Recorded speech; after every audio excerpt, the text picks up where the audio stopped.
जो पढ़ेगा सुनेगा इसे वह होगा भव से पार। श्री हरि कृपा से सुना रही 9वां अध्याय का सार। जय श्री कृष्णा, राधे राधे। आइए सुनते हैं कार्तिक मास महात्म्य का 9वां अध्याय। राजा पृथु ने कहा, हे मुनि श्रेष्ठ नारद जी, आपने कार्तिक माह के व्रत में जो तुलसी के जड़ में भगवान विष्णु के निवास बताकर उस स्थान की मिट्टी की पूजा करना बतलाया है। अतः मैं श्री तुलसी जी के महात्म्य को सुनना चाहता हूँ। तुलसी जी कहाँ और किस प्रकार उत्पन्न हुई, यह बताने की कृपा करें। नारद जी बोले, राजन, अब आप तुलसी जी की महत्ता तथा उनके जन्म का प्राचीन इतिहास ध्यान पूर्वक सुनिए। एक बार देवगुरु बृहस्पति और देवराज इंद्र भगवान शंकर का दर्शन करने कैलाश पर्वत की ओर चले।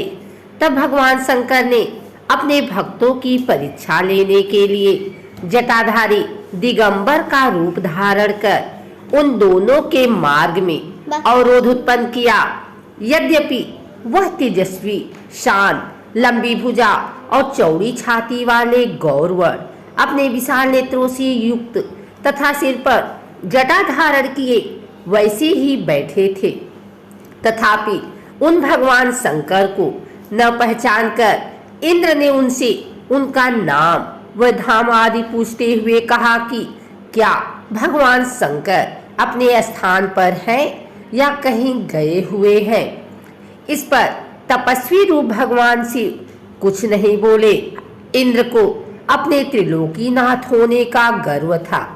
उसी अहंकार के प्रभाव से वह चुप किस प्रकार रह सकता था।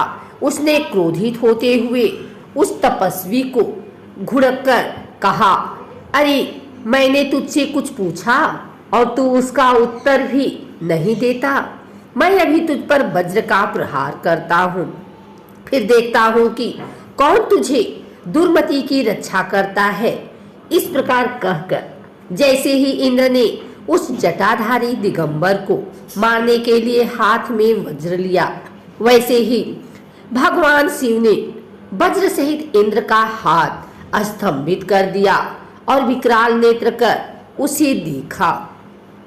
उस समय ऐसा प्रतीत हो रहा था कि वह दिगंबर प्रज्वलित हो उठा है और वह अपने तेज से जला देगा।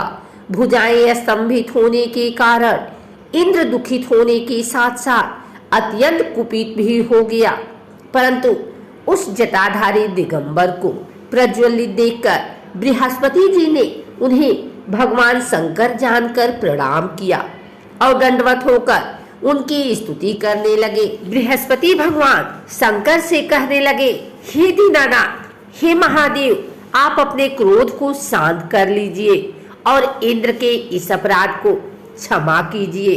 बृहस्पति के यह वचन सुनकर भगवान शंकर ने गंभीर वाणी में कहा, मैं अपने नेत्रों से निकाले हुए क्रोध को किस प्रकार रोकूं। तब बृहस्पति ने कहा, भगवान, आप अपनी भक्त वत्सल नाम सार्थक करते हुए अपने भक्तों पर दया कीजिए। आप अपने इस तेज को अन्यत्र स्थापित कीजिए और इंद्र का उद्धार कीजिए।